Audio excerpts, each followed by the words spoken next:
Hello, everyone, and welcome to another episode of GnWC Weekly. It is Thursday, February 11th when we're recording this, and I am the Duke, and I'm joined by my good buddy. Hi, I'm Troy McClure. You may remember me from such podcasts as The Timekeeper Always Rings Twice and the Steve Blackman Lethal Webcast. Steve Blackman didn't make it into the last podcast, dude.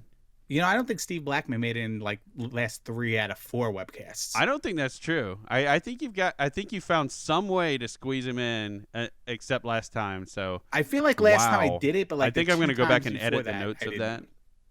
Yeah, I don't think you did it last time, but maybe you did. Yeah. We'll have to Is there check a the service tape. where we can just have it like closed captioned and then it just like export to a text file and then they'll just like hit Control V? Now the export to a text file, that'd be pretty awesome, honestly. That if you would could be. just like auto transcript something, that'd be pretty amazing. Yeah, seriously, I would archive that and probably never open it and read it. but at least but I'd it have would it. be I'd collect it. there. Yeah, I'd have it if I ever needed it. It'd be named new document 1, open parentheses 1, close parentheses, open parentheses 1, close parentheses, Yeah. .docx. Yep. I got you. Yeah. Go up through 99 or however many of these we get. No, I we think it get just done. keeps adding a like 1 in parentheses. Because I swear one It time I had like a depends. new folder, like, and it was It just like depends. 1, 1, 1, 1, 1. Yeah, it depends. Sometimes it'll increment up, and sometimes it'll do what you're saying. So yeah. Oh, yeah, thanks, Well, Obama. how's it going? How's it going, Larry? It's going pretty good. How are you, man? Pretty great. So we're going to talk about all kinds of fun stuff today. Larry's got some news and notes that he'll kick off with in just a moment. We're going to talk about what happened on Monday night in relation to wrestling, but not necessarily specific. Okay, Daniel Bryan. I'm not going to try to skirt around that. We'll talk about Daniel Bryan. We will talk about some fun stuff we've noticed with someone else that you've seen on Raw a lot. And then we'll talk some SmackDown as well. And who knows, we're most likely going to bunny trail at some point. So just be forewarned, it's coming. The rabbit hole will descend, and we will have to use a. Doing it now. You're right. You're right. I'm doing it now. That's a So segue. Larry, let's head into some news and notes. How about it? Well, let's go with the first news and note item here. I only have a couple today. I didn't really want to dig too deep in the whole like he said, she said on Twitter kind of news and notes, but WWE Network has apparently canceled Corey Graves' Culture Shock.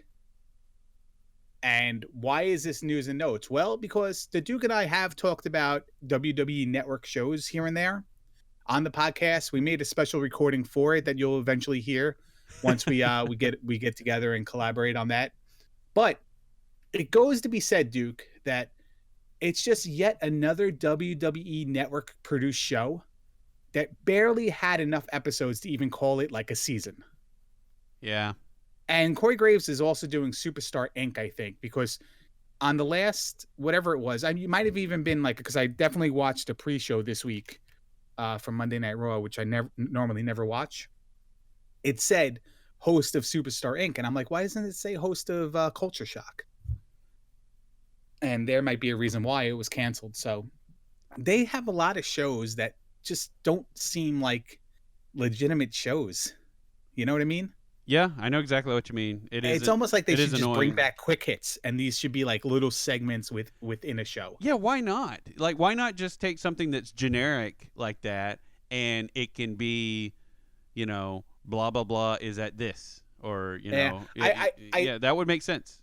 I think it all comes down to something we've talked about another time is the fact that they only have 1.4 million subscribers, and I say only 1.4 million subscribers.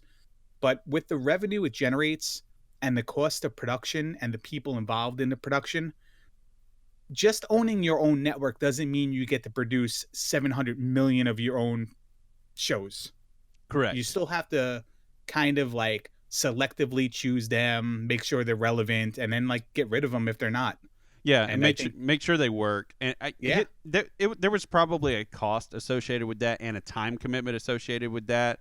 That just ultimately made it completely not worth it for everyone involved, even Corey Graves. I'm sure, he wants his face in as many places as possible since he can't be in the ring anymore.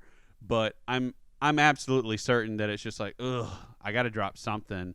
Yeah, but it And wasn't. I mean, it wasn't even about wrestling. So if it wasn't him saying I got to drop something, then maybe it was the network saying, you know what, this isn't that's a really good even point. working. Yeah, We're because not someone even else getting could have done it. impressions on this show or however they record it.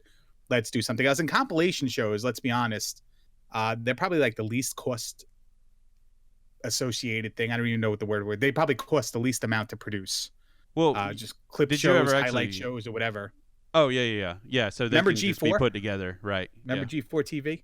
yeah. When they went to all these different shows that they did, and then it was just like X Play and like cinematography or whatever they had, where it was just clips of new games, like Yeah, not even narrated, just like text on the screen, like, "Hey, here's a new game." yeah. So You know, so it's kind of like that, I guess, but not really. But yeah, at the same when time, you can, it's like you said, when you've got the content already and you just have to splice it together and narrate, completely yeah, different from you got to fly yeah. somebody out somewhere or they got to drive to some event Oh or yeah, completely different animal. set things up, pay talent, stuff like Yep, that. yep. And you can have an intern just be logging, and they've probably were had interns log catalog for like years, like everybody's match, everybody's whatever, Oh win yeah, loss. It's probably yeah, all archived somewhere in the Rolodexes of Titan Tower. yeah. Not yeah. 90% of the content exists. All you Yeah, need is the production of it and the voiceover, and you're yeah. done for the most part. That's why they got the Daniel Bryan thing so quick on the network. Which was so So good. that Which tomorrow. is so Yeah. good. Is so good. Yeah, just like Daniel Bryan, just search Daniel Bryan and here's all of his matches. Okay, Yeah. well, which one's the best? Well, I don't know how you justify that, but I guess is But put there's them just all in there. people know they're historians. Maybe they asked Daniel Bryan, maybe they asked opponents, Yep. stuff like that. But I'd be interested what matches they didn't include. But we'll talk about Daniel Bryan in a second. Yep. Speaking of not Daniel Bryan, Gotcha. Great segue. did you hear about Titus O'Neil getting suspended? Yes, I did. I just It, saw it in like YouTube comments, and then I got kind of the whole story in YouTube comments, and I'm like, well, okay. yeah.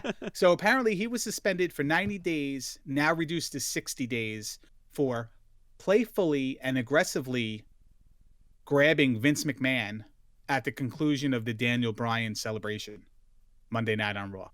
Now, I didn't switch over from USA to the WWE network. So I don't know what exactly happened in that time. Did you see that? Did everyone come out to the ramp or Yeah. You couldn't miss what. Well, they all came out to the ramp at the end of Raw, at the very end of Raw, and then they were all out there, and he went on the network. He was in the ring a little more, went and talked to some fans, hugged some necks, you know, shook some babies, kissed some hands, but did that kind of stuff, and then hugged some people on the ramp and everything and it was very emotional, very like sincere.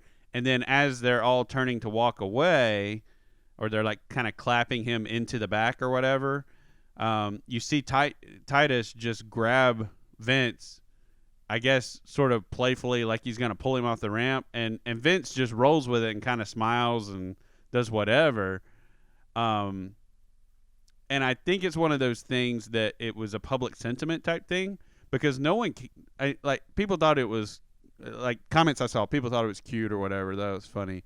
And I think what happened was Vince probably saw that more people, that there were too many people focusing on that, and just said, dude, you can't do stuff like that. This was about Daniel Bryan, and you made it about yourself. So, and I'm not saying, I'm not harshing on Titus, because I know it was completely innocent, but it got a lot of impressions that they probably wanted people talking about Daniel Bryan, which is fair. So this is I don't know that the punishment is I don't think fair. the punishment. I think it's a little crime, but yeah. Here's what I've read on the punishment and the reason why it's been reduced and the reason why it is what it is. The reason why it's been reduced, I feel, based on what I've been reading, is one, race came into play. Two, they were comparing 90 days suspension to somebody who's had their second drug relapse, failing the wellness program for the second time is 90-day suspension. So they were comparing that to it. They were comparing race to it. And then also at the same time, they were comparing intent to it. Yeah. Whether it was, inappropriate, one thing, but at the same time, he didn't go do any felonies. He didn't do drugs. He Right. didn't Well, desecrate the WWE name in public. well, So then it was taken down to 60 days. He still misses WrestleMania. But also, the reason why he got suspended was because, like you said, well, sort of like what you said, it's rumored that Vince has been tired about backstage antics for a little while, and this is their message. right. You guys have to. It could have been You anyone. have a job. You yeah. have to be professional. Stop treating it like a playground, and be more professional, basically. And I don't know. I haven't heard stories about like bad locker room behavior in a long time. But these guys are with them backstage 24/7, so who knows? Yeah. What happened? Well, it's probably a lot of the ribbing and stuff like that. And you, what's funny is it's hard to reconcile that with you have a show called Swerved where it's all about ribbing each other. Yeah, it's hard to reconcile that, but it's one of those time and a place for everything type things in any company, and so you can see how it can get frustrating if it won't go away. If it's happening at inappropriate times. Right. So, and I'm not saying, like I said, well, in my we've opinion, all had jobs like that too. Yeah, exactly. It's been lighthearted, sure. and some people just take lighthearted too far. Exactly. And like I said, in my opinion, like watching it as someone who wasn't on the ramp, couldn't hear what was said, and saw everyone's faces and stuff, it wasn't something that was done in any sort of malicious way. It was just like joking around, but it was joking around while the cameras were still on. Right. I bet if the cameras were off, it would have just been, hey, don't do that crap. But yeah, there are moments to break cameras were kayfabe. On. There were the cameras were on. So there are serious moments to break kayfabe for acknowledging a wrestler's death or retirement stuff or something like that, where everyone comes together at one time and there's no heel or face. There's just a company. Yeah, it's just employees. Respect. Just respect. And then there's a time where, okay, even though it was a retirement and people were there, going into your business for yourself, sure. But at the same time, it's like, well, you're not really supposed to do that. Like, what if, I don't know, Tyler Breeze started throwing elbow drops on Roman Reigns, like on the ramp, like playfully. Yeah, and they're just, it's like, well, and they're just that's laughing. Probably the same thing. Yeah. You probably shouldn't be doing that. Right. And, exactly. But I didn't watch it. Again, it was obviously completely innocent from Titus's point of view. Yeah. But it's like you said, if it's sort of a message move, then sometimes a good guy, I've been on the receiving end of, I push the envelope a little too far on something, and I'm the guy who never gets in trouble for stuff, and I get a harsher punishment than anybody has in months just because, it was just bad timing. Wants to make a statement. Yeah, it was bad timing, and someone needed to say this crap has to stop. Right.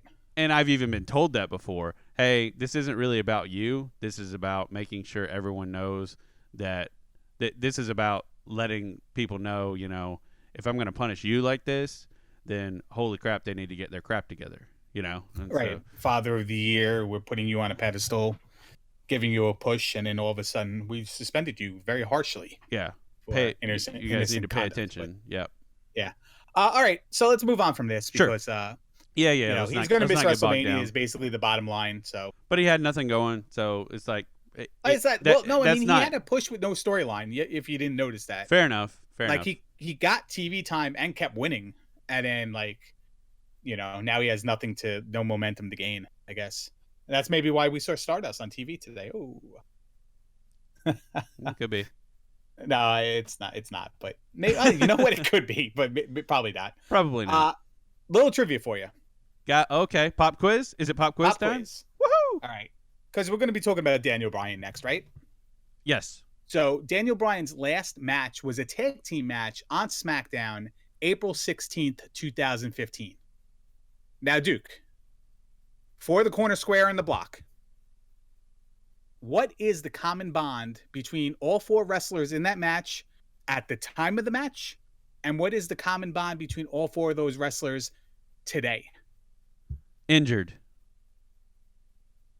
What was the okay? That is the present. What was the past common bond? Oh, I thought it was going to be like the same in both regards. No. I Okay, mean, so they might have all injured injured now. now. Okay. What was the common bond in that match Common bond that day it happened? None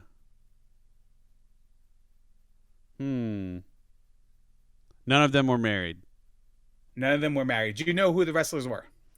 I can remember two of them. Well, of course, Cena's still not married, but I mean, he's significantly attached. So Cena, Orton, and then Daniel Bryan. I forget who the fourth guy was. Okay. It was Daniel Bryan and John Cena versus Cesaro and Tyson Kidd. Oh God, I'm so wrong. Okay. So. You're right. They're all injured right now. Yeah. Back then, they all had titles. John Cena, U.S. title. Wow. Intercontinental title, Daniel Bryan. Tag team champion, Cesaro and Tyson Kidd. Oh, that's cool. I knew Cena was in it, and for some reason, I got my wires crossed. I thought Orton and someone Well, else. I mean, when you think back, it's hard to remember that Cesaro and Tyson Kidd had that stretch where they were like a relevant tag team together before Tyson unfortunately got hurt. Yeah. But like you're coming off of WrestleMania, like, all right, New Day have the titles, or like just instinctively in your mind, or maybe the Usos had the titles at the time. Yeah, that's true. Like, well, especially since like that's all we've seen for a year almost now. So yeah, except that time Titus O'Neil had the titles with that other guy. That one guy. That one guy who's sort of on TV sometimes. I wonder if he'll get a push at this point now. He's been tagging on the road with Mark Henry. So no. You can see how that's essentially gonna go. No. You can see how that's going to go. All right, so Daniel Bryan. Hang on real quick. Super quick. I thought Darren Young, Damian Sandow actually has legs. Like, I thought that's actually something you could pull off. I feel like it is something you could pull off. Wonder, what did either of those guys do to somebody in WWE to like not even be relevant 2 times in a month on any programming? Yeah, I know. It is sad because, especially Sandow, because it's like, why in the world, especially like you see him on social media and stuff like that, and he's like better than John Cena on social media in as far as being extremely positive all the time. And so it's weird to me that, and he seems well liked for the most part every time I see people talk about him and stuff like that. But I guess the big thing with him is I don't hear people talk about him that much. So that's kind of weird too. Well, here's what I figure about Sandow. I feel that withholding him from TV will make him stronger when he reappears on TV. Right. Because the fans will go crazy for him to see him. If not nothing else than it being just a meme at this point. Like, we're going to see him and we're going to pop for him because we want Sandow because he's never around. Right. Realistically, whenever I see this happening, creative has nothing for the guy and they eventually get released. Yeah, I know. That's what I'm worried about. Yeah. Yeah. That Darren Young, okay. Maybe he's not the greatest worker in the world. He worked well with Titus O'Neil. He was great on commentary in the I'm an idiot, I can't do commentary kind of way. He had a lot of moments, Mr. Young, Darren Young. But I don't know. It's just, Sandow had a lot of moments too. Sandow should just come back and just be heel. He should just be like the most over baby face in the world because everyone's going to go nuts when they see him again. Let him get a win on Kevin Owens, just to throw a name out there. And then grab the mic and just heel out and say, you're welcome, and then leave, and then do the whole I'm Damian Sandow, I'm better than you kind of thing again. It'd be nice, but, Yeah, we could do a whole show on what in the world happened after WrestleMania last year that just took him completely off the card in general. Yeah. Especially when he had his revenge match. Random shows, pick a name out of the hat and be like, what happened to, and it can just be like anybody. Oh, yeah, it could be all kinds. Yeah, like, we could do several people. Let's talk about him. All right, but let's talk about Daniel Bryan. Yes, please. Certainly a good career. Had a lot of great matches. Probably one of the best technical wrestlers ever. Not just saying that in terms of, well, he's the most recent topic of conversation, so let's elevate him as high as we can do it. He probably was sound, young, in an era where he or CM Punk were never going to make it in WWE because they didn't have the look or the build or the wrestling style. He certainly proved that wrong. And it's funny that fans got behind Daniel Bryan because you had the smart marks that knew who he was, that would cheer for him. He won people over. But I feel like his loss to Sheamus in however many seconds that was like the defining moment of Daniel Bryan's career with the fans, because the next day on Raw, all the fans did was chant Daniel Bryan. And I'm not sure if you were out of watching wrestling at this point, if you picked it back up yet or not. But after the Raw, after that WrestleMania, the fans would not stop chanting Daniel Bryan's name. So when Raw went off the air, Daniel Bryan and AJ went to the ring. Daniel Bryan, heel Daniel Bryan, put it that way, thanked the fans, said they'll be seeing a lot more of Daniel Bryan in the years to come, and then like broke up with AJ basically and said, "Get out of my ring." And the fans went nuts. And then ever since then, like Daniel Bryan got the huge push to be like fan favorite and the underdog or whatever because the fans reacted to him. And that's like one of the first times I ever remember the fans dictating who they wanted to see and the company giving it to him. Yeah, for all the hate that people give WWE for not pushing talent, and I saw people during WrestleMania last year. A guy that I was following on Twitter was like, "Wow, WWE, way to reward your new talent, or way to whatever, build your new talent, build your young new talent, blah blah blah." I think it was like when Rusev lost, and it's just like, why would you expect him to win that? Yeah. Which, I mean, coming out on a tank and then losing and then just being kind of a non-issue from that point forward. Sure, that's John not Cena killed Rusev's career. Yeah, sure. That plays to the whole IWC of John Cena or Triple H or whoever burying people, and it's just like there's all that. But for all of that, I'm just like, do you guys not remember Daniel Bryan? Like when I see people do that, do you not remember CM Punk? The fans wanted him, and the fans got him. Now CM Punk, that was weird. I mean, obviously there was a strained relationship there for quite a while. So to a much lesser extent than Daniel Bryan, but a lot of that has to do with the attitudes of the two people involved. Near 400 days, right? Yeah, exactly. So strained relationship or not, the business-wise decision was to keep him with the belt. Yeah, exactly. You're right. Yeah, and that's CM Punk. But what I was saying was the difference between the two. Both of them were, you want them, you get them, and you get them a lot. Daniel Bryan was just so positive, though, which you saw that with the retirement ceremony thing, the retirement talk.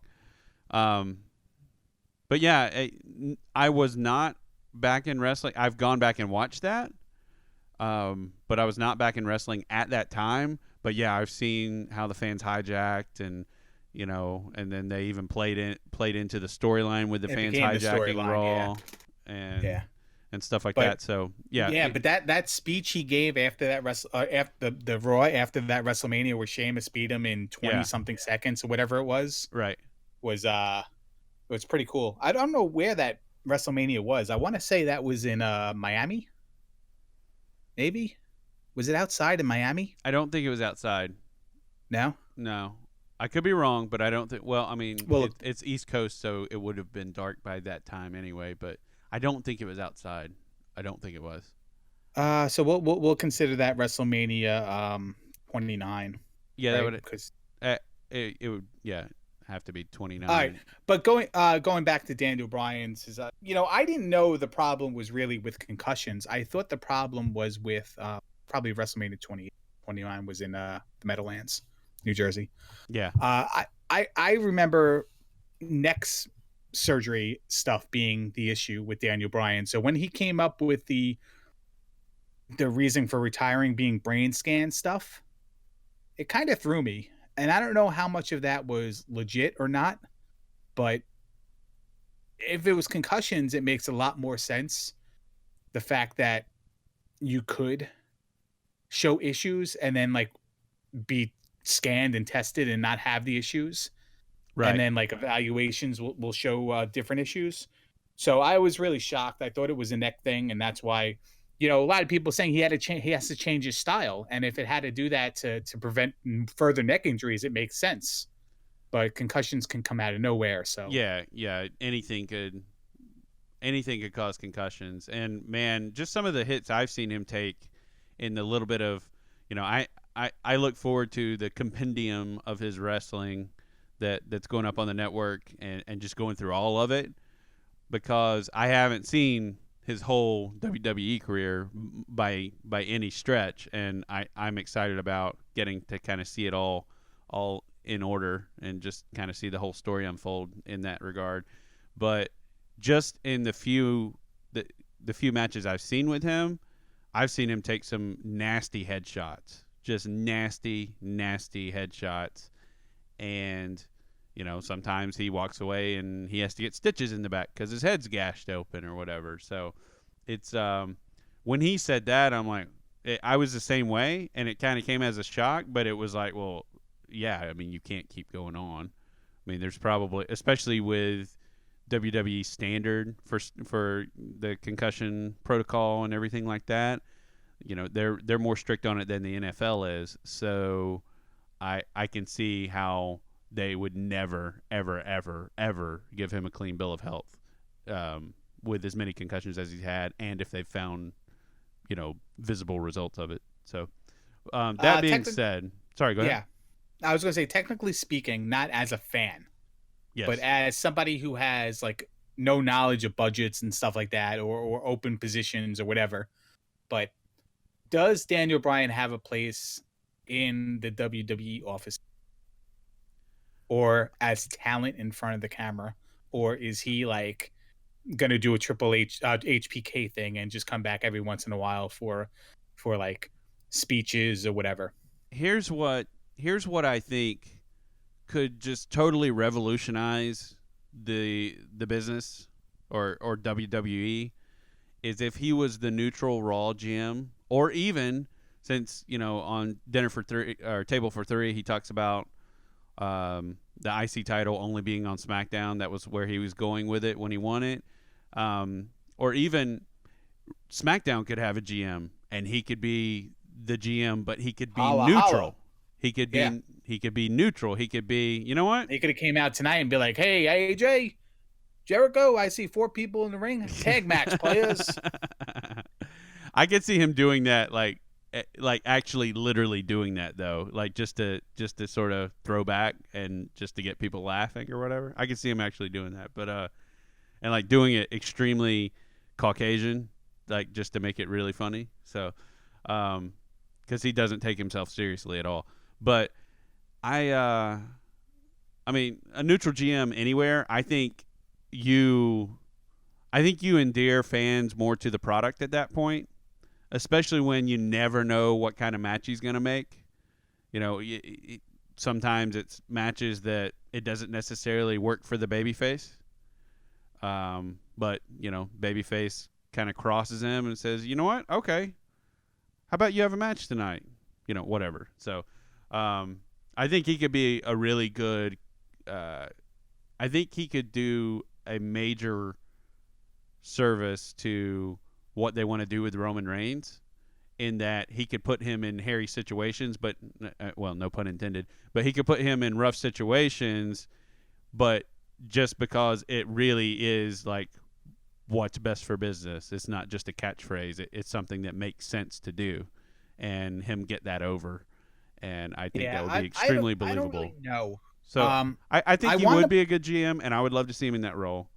I mean, I kind of want him around, but looking back at GMs and stuff, like I had my most fun with wrestling when they actually had the celebrity GMs. because it was Oh yeah, entertaining. yeah, that is But then pretty when you cool. had Teddy Long or Vicky Guerrero or John Laurinaitis, the focus was too much on the GM That's true. to where it I wouldn't say it took away from the show, but it took a lot of the time of the show. And the Yeah, Authority fills that angle pretty well. And if it came down to the Authority not being there, I think the Authority is the best GM because it's the most realistic GM that they could have, other than just a past wrestler. I don't know if Daniel Bryan necessarily has a place as talent in the on front of the camera unless he's the wrestler. As much as I want to see him still involved, uh, NXT trainer maybe, but maybe he just yeah, retires in his life in the woods, and he wants it that way. If he can't wrestle, he doesn't want to travel anymore. You don't never know. It's his personal thing. We're just speculating for him based on what we think he could do. yeah, and that was going to be my next. It was either a neutral GM or he's the guy that says, "Hey, you're having a hard time getting over. Let me see what you do." Oh, okay. Well, this is how you fix that. Yeah, He's a great guy for pretty much any aspect of the business because of his story. He was the guy that, by all intents and purposes, there's absolutely no reason he should have succeeded. Um, Maybe not even at all, but definitely not to the level, not to the legendary level that he did. and he could And also do on the WWE Network if they do Breaking Ground next year or for another season or whatever. He could do a one show appearance where he's holding a seminar or a clinic or something, and everyone's trying to soak up the knowledge. yeah, He can make guest spots here and there and things like that, yeah, and maybe which is maybe good. that's how you use him. I'd I like to mean, see him listen, more rather than less at this point, yeah, especially after what happened. So that's why the GM thing appeals to me. But at the same yeah, time, if he wants to start doing some other things, or I don't know. I guess having him on camera means you can have him on the road too more often. Not necessarily at every single show and every single thing that gets done, but if he's on camera more, people still know who he is, which means, you know, you're having a big thing at WrestleMania Access. Well, why wouldn't we have Daniel Bryan there? You're having a big charity event. Why wouldn't we have Daniel Bryan there? That's kind of my thing, because it's not like he's going to go out and make movies. You know, right. No, so but he also he, again he might want to just retire, or he he might might, find he yeah, might have maybe. to just find a job, unfortunately. And I don't know what retiring really does with your contract. If it's like severance pay and then that's it, you're no longer a WWE employee, and then you have to negotiate some sort of like other deal if you're going to go to a different role. So I don't know things like that.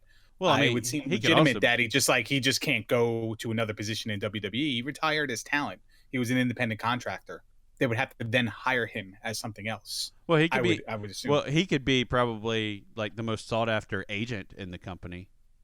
I mean, like people love working with Dean Malenko. People love working with Joey Styles and stuff like that.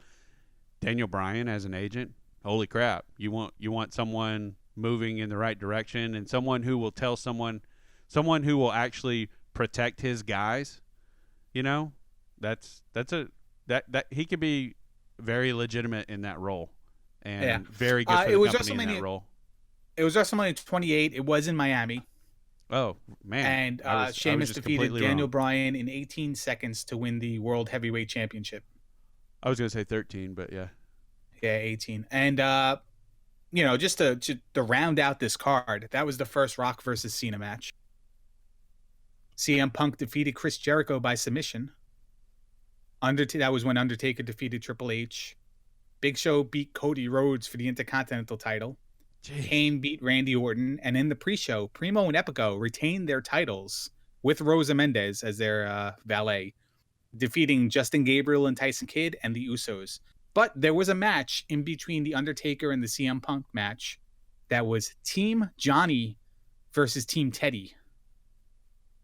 Duke, a little bit of bonus trivia for you. Pop quiz again? Can you name anybody in this match, whether they were in the ring or at ringside? Just start throwing names at me. In the team versus team thing? Team Johnny versus Team Teddy Long It was a 12-man tag match to determine the general manager of both Raw and SmackDown brands. Okay. You said 12-man? 12 men, but there were like 3,500 people at ringside too. Okay. And by 3,500, I mean maybe like 8. Yeah, because you had people from their respective shows or whatever. Was Booker T actually in that? Was that one of his last matches? Booker T was in the match. He was on Team Teddy. I got one. Let's see. Who else? Oh, man. That is tough. That's crazy tough. I can't imagine who would be on the Raw side. I just knew. What's that? I said, let me just give you the answers because we'll be here all night with this. Yeah, question. but Booker T was pretty obvious because he was on SmackDown and he was still wrestling then. So yeah. Team Johnny, which represented Raw, David Otunga, Mark Henry, Dolph Ziggler, Jack Swagger, The Miz, and Drew McIntyre. Ooh, wow! In their corner, John Laurinaitis, Vicky Guerrero, and Brie Bella. Weird. Team Teddy, Santino Marella, R-Truths, Kofi Kingston, Zack Ryder, The Great Khali, and Booker T. Why did it sound like you said like there were 2 R-Truths? R-Truths. Name. You can't say Santino Marella and not say R-Truths. Oh, gotcha. In their corner, Teddy Long, Hornswoggle, Eve Torres, Nikki Bella, and Oksana. So weird. And then this is the match that I remember from this. I remember 2 matches from this pay-per-view. I remember Sheamus beating Daniel Bryan in 18 seconds. And I remember Eve Torres giving a low blow to Zack Ryder after the match. Yeah, that's right. Yeah, and that was like the end of Zack Ryder. Yeah, that was essentially his send-off. I don't know if he had won the U.S. title before or after this match, but I don't. Yeah, but I remember the low blow. And I remember crying with him because him and Eve were so good together. I remember seeing the end of, like, I fast forwarded when I was rewatching pay-per-view or watching pay-per-views to catch up. I remember watching that one and fast forwarding through it. and that's all I saw. And then I saw some sort of altercation happen at the end, so I rewound it a little bit, and I remember the Zack Ryder stuff. It's actually funny because I watched this with my nephew and my father and my nephew's kids. And I remember this match. I remember this pay-per-view for those few things that I said, but I also remember fast forwarding it and like totally missing the Sheamus and Daniel Bryan match. And being like, what happened? Easy to do. Then I had to go backwards and be like, wait a second. What, I'm then like trying to find it because I'm going like jumping so far back and forth. Like, what the hell just happened? There's no way it was that short. It's a freaking World Heavyweight Championship match on WrestleMania. There's no way it's that short. And then lo and behold. Wait, was that the World Heavyweight? Yeah, it was a World Heavyweight because the WWE Championship, CM Punk had it. He beat Jericho. Oh, no. I wasn't. I was thinking it was the U.S. Championship. No, it was the World Heavyweight Championship. I don't know who had the U.S. title at the time. It might have been Mark Henry or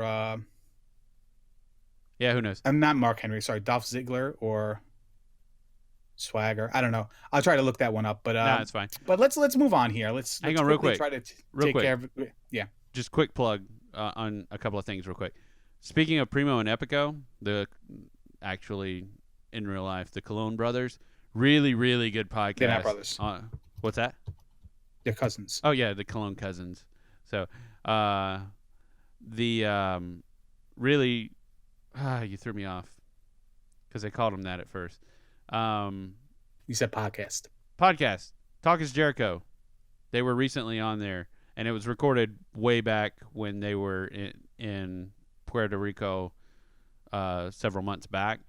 Really, really, really good podcast. Really, really good, and will make you want those guys pushed into the limelight because it's really good. And they're really good podcast. And then they just announced the podcast coming up on the network, Stone Cold and Big Show. That should be interesting. The promo for that was Morello really interesting. Was in a month of his 167th day. 167 days holding that title at the time. Wow. Santino was your U.S. title. That's crazy. But yeah, we can move on now. It's just you mentioned those names, and I was just like, oh yeah, there's podcasts I just heard and podcasts coming up that That was our The sponsored other one spot was to listen to other people yeah, for the night. yeah, yeah. Well, I mean, we talk wrestling, so anyway, Uh, we can move all right, on. real quick here, real quick, because we probably already talked too long for everything else. No, we're doing okay, but we We're got doing okay. plenty. Okay, Yeah, I don't have timer up. but we do have stuff left. Ambrose is pretty hot right now, Holy and he moly! delivered another outstanding performance on Raw, going head to head with Brock Lesnar, taunting him, and then tracking him down for a second time on the same night. Uh, Hottest thing in the WWE right now, right, Duke? I would say so. Until we get to some of the other stuff the last little thing we were going to talk about. I don't think anything touches it. Like I said, until we get to the other stuff. But yeah, Ambrose, man, I'm so happy with what they're doing with him right now.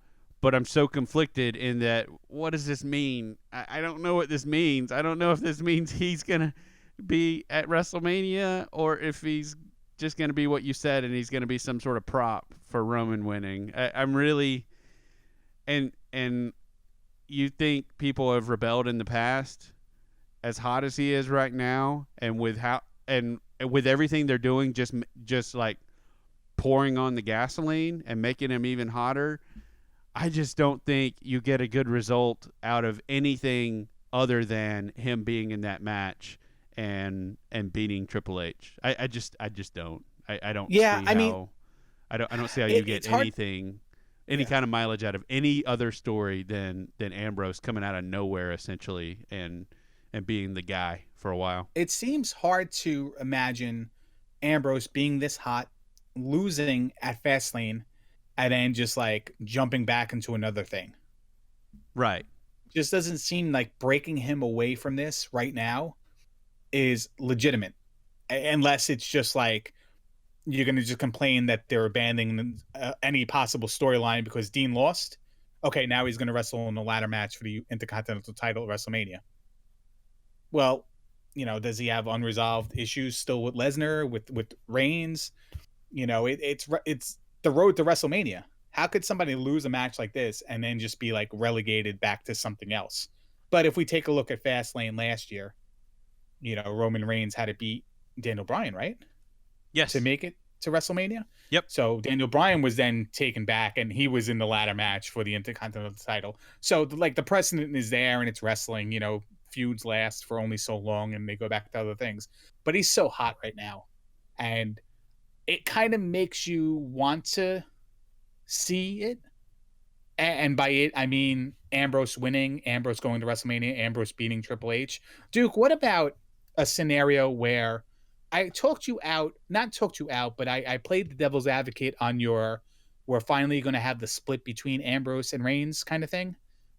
Sure. But what if we do have that split? Because my argument for that was one would be a prop, like you just said. No matter who wins, if one turns on the other person's fighting Triple H at WrestleMania. Right. So the losing contender of that split, a losing person of that split is going to be a prop. They're either going to run in, cause a distraction, be a prop for the other person to overcome towards going to fighting Triple H. What if Lesnar wins and WrestleMania we have Dean versus Roman Reigns for the IC title, Reigns versus Triple H for the heavyweight title, and any speculated feud with Bray Wyatt comes at the heels of day after WrestleMania? Well, when we get on our next topic, I'm going to tell you why you're wrong on Brock winning. I'm not saying he is. I'm just saying. I know, but I'm just going to tell you. I'm still going Roman Reigns is winning both. Yeah. I know. But I'm going to tell you why that scenario in our next little final segment. I'm going to tell you why I see that not happening, Lesnar winning. But you make a good point. The point that you're sort of roundabout making is the way it's been built so far, it's anybody's game. It's anybody's game. It's you can see anyone walking out of Fastlane as the number one contender. It's the best thing they've done with the heavyweight title probably since WrestleMania last year when they made the decision for Rollins to cash in mid-match. Right. it's the most exciting thing they have, because even if you're on the camp, there's no way Roman's not winning at Fastlane, and there's no way Roman's not handing it to Triple H at WrestleMania. They're like giving you reasons why to feel for the other guys, to root for the other guys, to make whether them you're matter. Gonna root for Lesnar for destroying the crap out of everyone, or you're going to root for Ambrose because he's just phenomenal in everything he's doing right now. Well, and if we Lesnar, going after Lesnar, being a psycho. Well, and if we think about the last time Lesnar was in before WrestleMania, if we think about the last time Lesnar was in a triple threat match, you had the whole thing with him laid out at ringside, about to get carted off. He comes in, destroys everybody, and wins, and it's go home time. And that was an amazing match with him, Rollins. That was the Royal Rumble match with Cena and Rollins? Yeah, Cena and Rollins. Yeah, and that was crazy good. Everything about the match was good, and you had and so people who don't have a 2-week memory, like it seems some of the creative team thinks, remember that, and remember, typically Brock really comes out on top on this, and the way they're building it up, Brock's going to destroy someone before the thing even happens, most likely Ambrose. So that's possible. Then there's also the possibility of, well, Ambrose is just that crazy that no matter what's happening in the match, he's still going to ask for more, and eventually someone's going to make a mistake, and he's going to win the match. And then you've got, the perennial, non-underdog that keeps being built as one in Reigns, who everyone just expects to win. So, he's the biggest 5'6", 108-pound guy who can never win a match I've ever seen in my life. Oh yeah. Like that's how they're building him. Yeah. One leg. It's really weird. One leg too. But yeah, he's 6 fingers and toes. That's how much of an underdog he is. Together, all 4 appendages, 6 fingers and toes, cumulative. But I don't think Garbino was the baseball pitcher that had the 6. I think that was somebody else, but yeah, but it was the guy that came to my mind. Was it? Oh, okay, gotcha. You're throwing me off. But yeah, they've built it so well. I'm JBLing you. You're killing Antonio Alfonseca was the pitcher I was thinking of. Oh yeah, Alfonseca. Yeah, I feel like he's been referenced on WWE recently too. Probably JBL referenced him. Most likely because he is. Stop it! You're killing me. But yeah, it's back on topic. Ambrose is just lights out. Everything he does. I mean, seriously, who stands up to Brock Lesnar besides The Undertaker? Who? Just you see, he's saying that because the New Day says that. Yeah. It's topical. Thanks. That was a great plug for wrestling. But yeah, it's it's who stands up to Lesnar like that, and who who says, yes sir, may I have another, after he gets F5'd, after he gets beat down and F5'd. Who does that? Just name everyone who's done that outside of Reigns at WrestleMania, but seriously, on Raw, who does that? Nobody.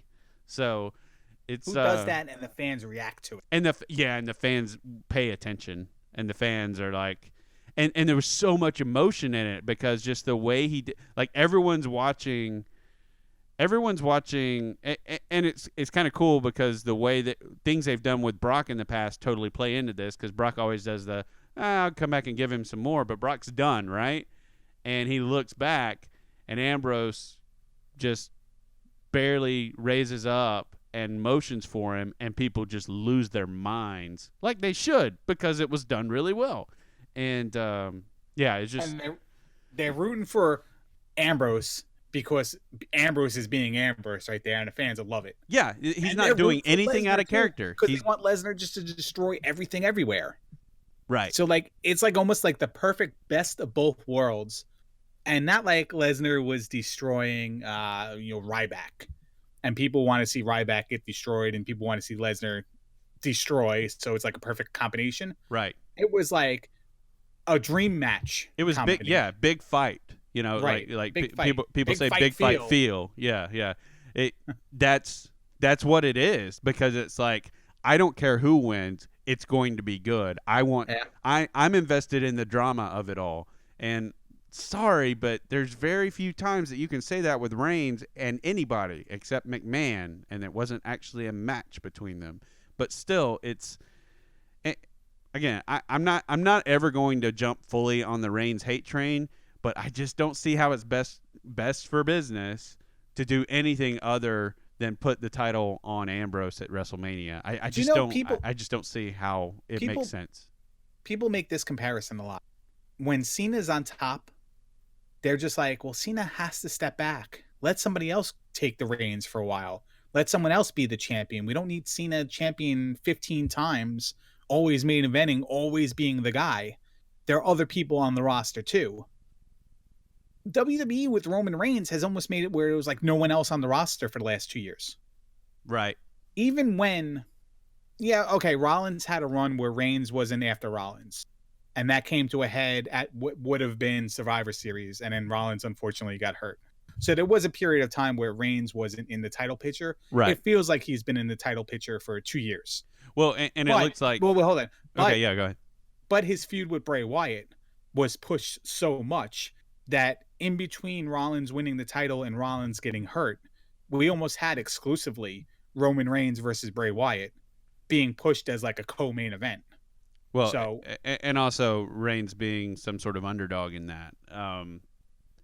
Yeah, you're right. Yeah, Reigns is bigger and stronger than Bray Wyatt, but he's the underdog. Right, and it's a, and it's almost as though, again, not trying to jump on the hate train, but it's almost as though when Rollins got injured, they're like, oh, perfect opportunity. We can totally get him just in the title picture nonstop now. Let's do that for Reigns. So it's frustrating, but I don't know. They let him win, and then they let Sheamus cash it in right away. So Sheamus was the champion for a while, and then like ratings were at their old-time worst. But that still keeps him.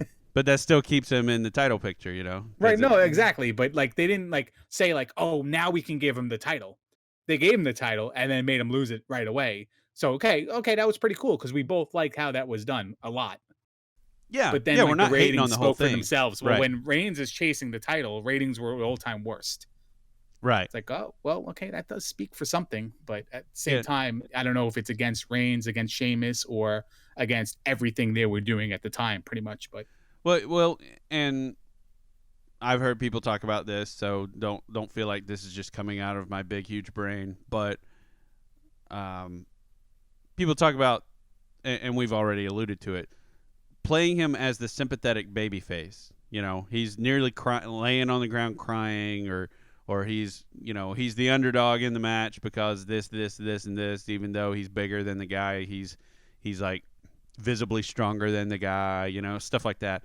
So why keep playing him that way? Why do you keep using something that's just not going to ever work? No one's ever going to believe him no one's ever going to have sympathy for this guy, especially because so many people have in the back of their mind the backstage part of it of, well, he's the chosen one. So anyway, but speaking of chosen ones, yes, Mauro Ranallo is great. Mauro Ranallo is fantastic. Did he call like a head scissor driver today?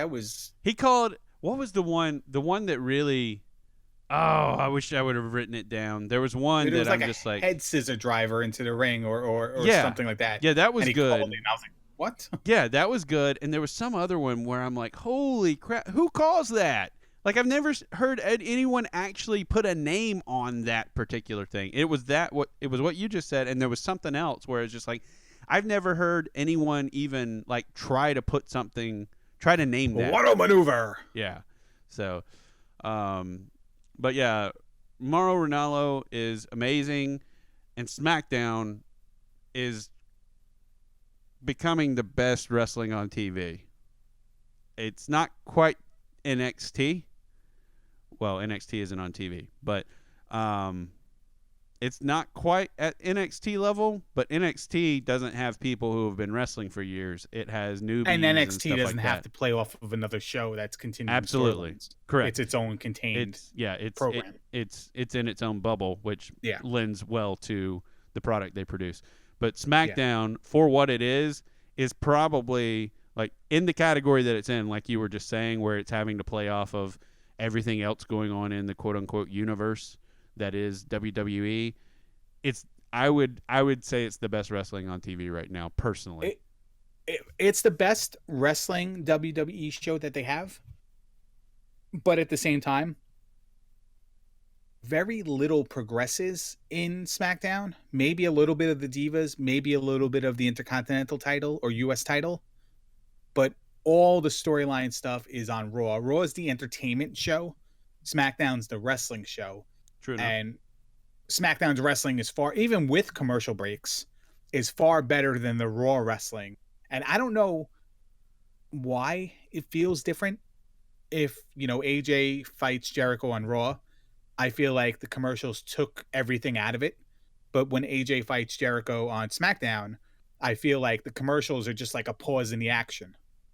And then I'm invested again when they come back. And that's my major, argument against Raw matches that should be pay-per-view matches. But on SmackDown, it just feels different. It feels like maybe because there's a professional announcer calling it, maybe because they have more time to wrestle and don't have to work in a lot of antics because of, tapings and stuff like that. Yeah. That the show's set at what it is. They don't have to go longer. They don't have to go shorter. They can kind of just go within their budget. But it feels great. Duke though, that's Duke though.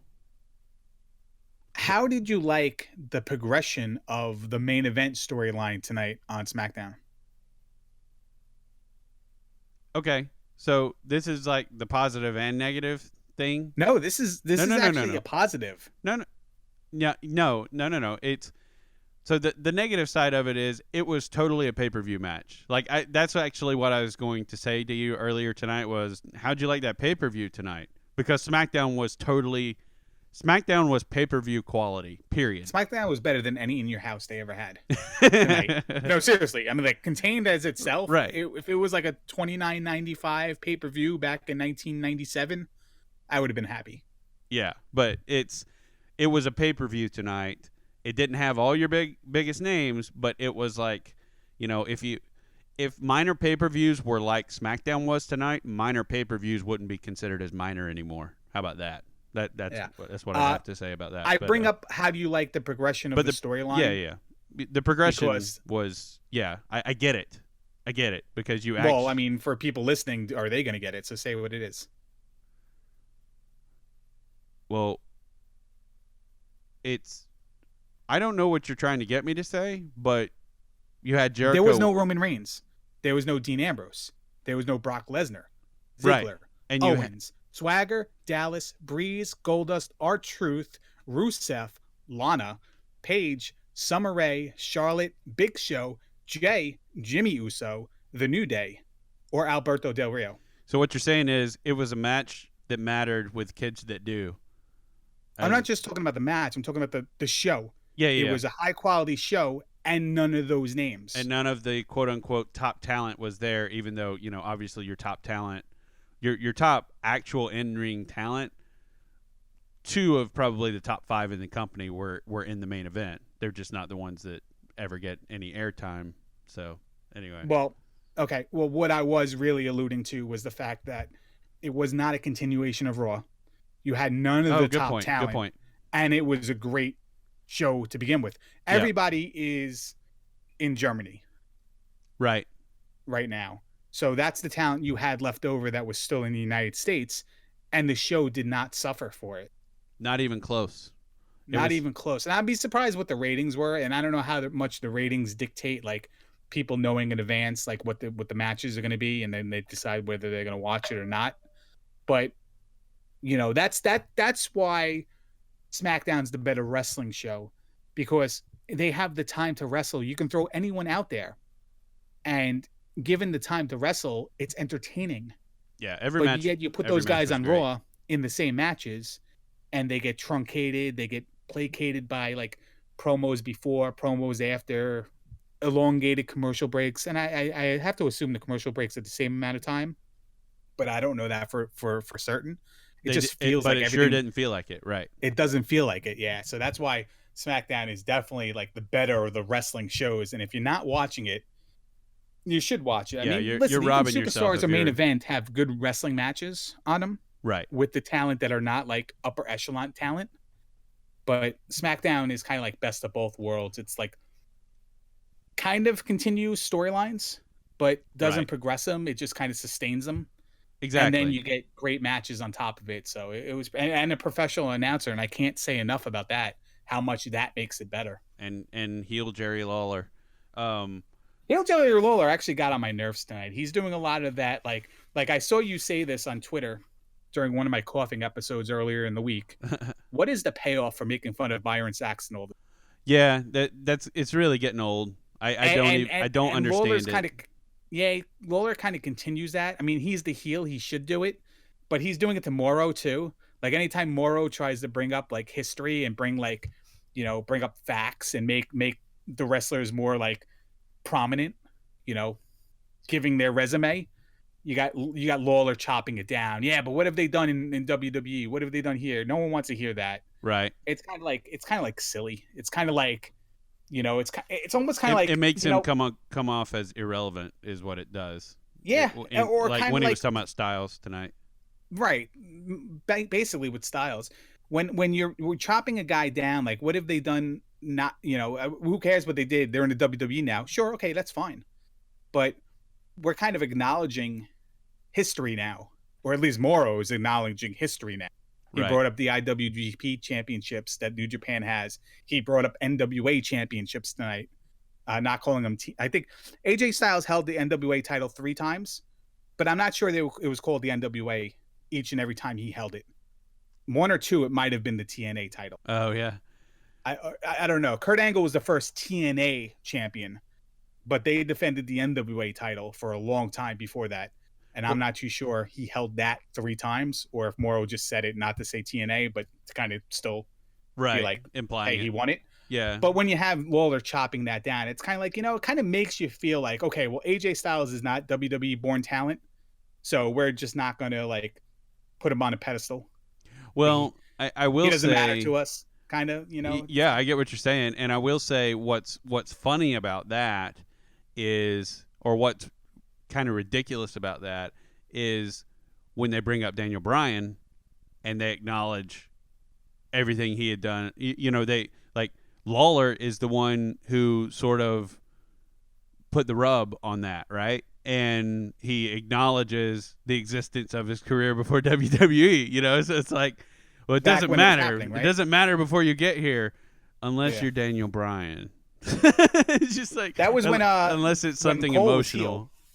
Cole was the heel announcer. Lawler was babyface, color commentator. No, I'm talking about tonight. Oh, tonight? Okay. Yeah, tonight. No, because Cole trashed Daniel Bryan every second he could back then. Well, that was supposed to be his heel turn or whatever. So it was nauseating. Yeah. Horrible. Well, and he knew it was too, because he's been on one of the network shows where he talks about this is where we were doing something. That's like one of the few times where you see them break kayfabe on one of those list shows or whatever. Yeah. Because most of the time they stay in kayfabe, and he actually broke it because he's just like, I need to distance myself from this character they made me play. Yeah, I think the start of it was The Miz winning the title. And then it went through with Daniel Bryan. He was an anti-Daniel Bryan guy, and then it ended with Lawler's heart. Oh, yeah. They just said, you know what, screw this. Yeah, exactly. My friend almost died, and so, we're done. Yeah, so a couple things. So a couple of things of note from SmackDown and what made SmackDown great tonight. Y2J versus AJ was amazing. Was unbelievably good, and it was above. It was higher caliber than some main events you've probably seen at pay-per-views, in my opinion. It was really, really, really good, and I'm not sure if it's going to facilitate like an actual, since Jericho's here to stay for a while.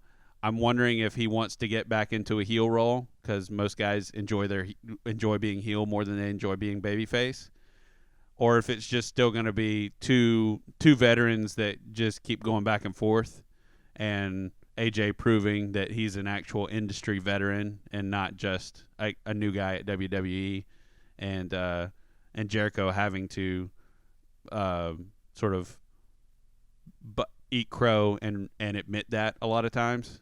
But but yeah, I thought that was pretty cool, and it was just a crazy good match. And their tag team match earlier on in the night was really good, and how there was so much psychology between them during the match, even down to the finish where AJ just he's going for the bad guy, but if Jericho stands in the way, then Jericho's going to get hit, and Jericho actually had to kind of duck out of the way. I thought like just really, really, really good ring psychology to lead up to the main event, and that was good. So, okay, I'll hit this other one I had written down last.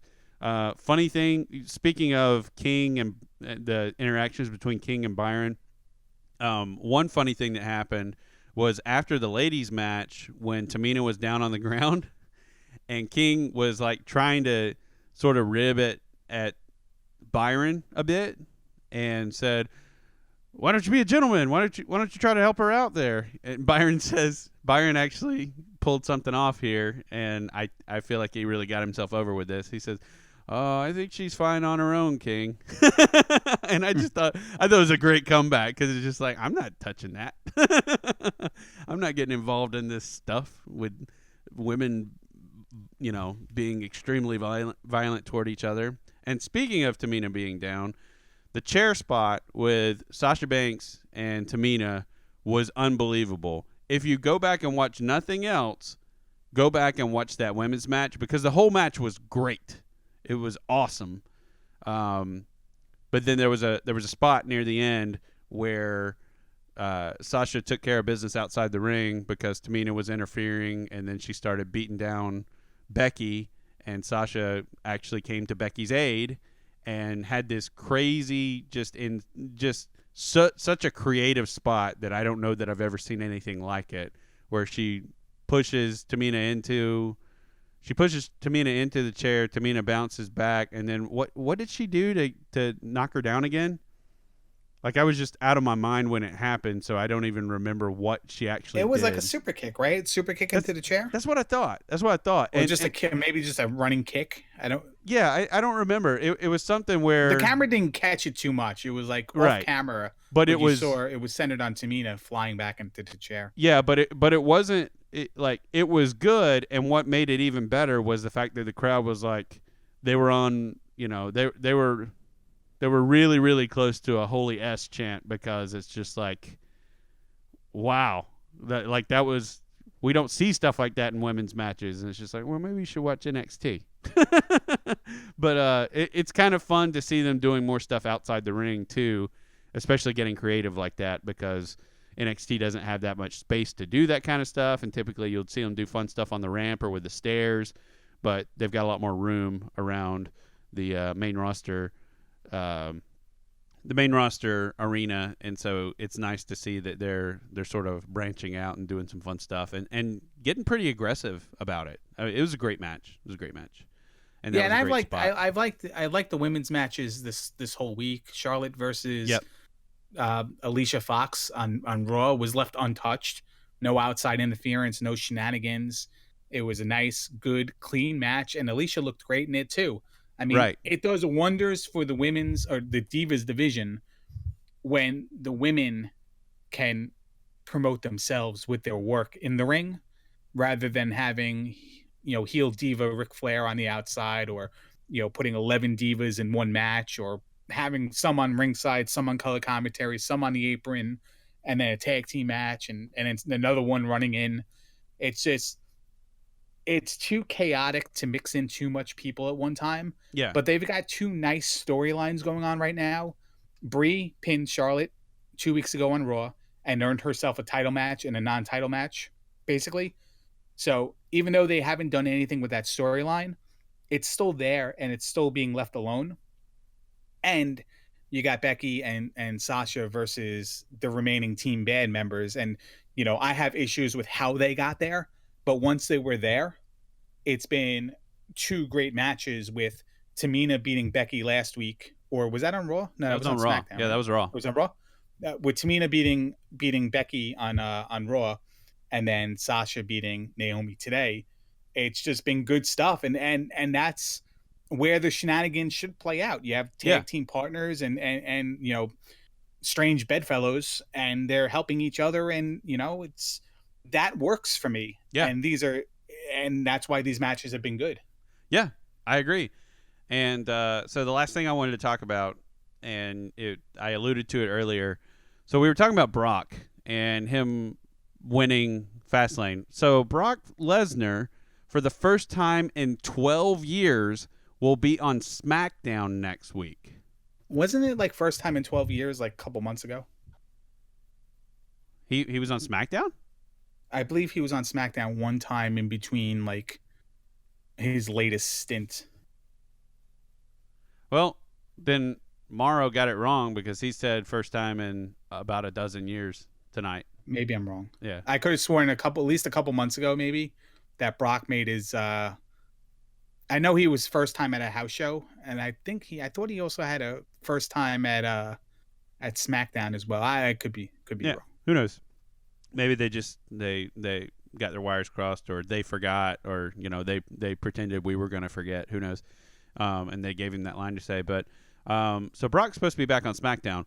I don't think it's any coincidence whatsoever in any capacity, in any way, that Bray Wyatt comes out and talks about the fall of the Titans and talks about how they're the new heroes that are taking down the Titans of WWE.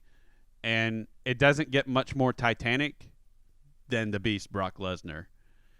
And with him returning to, and after that promo, him returning to SmackDown next week, I think that is where, I think that telegraph is still holding true, even with the personal stuff that's been going on for Bray Wyatt and his family in real life. It seems like that's still full steam ahead and probably going to ramp up in the next week.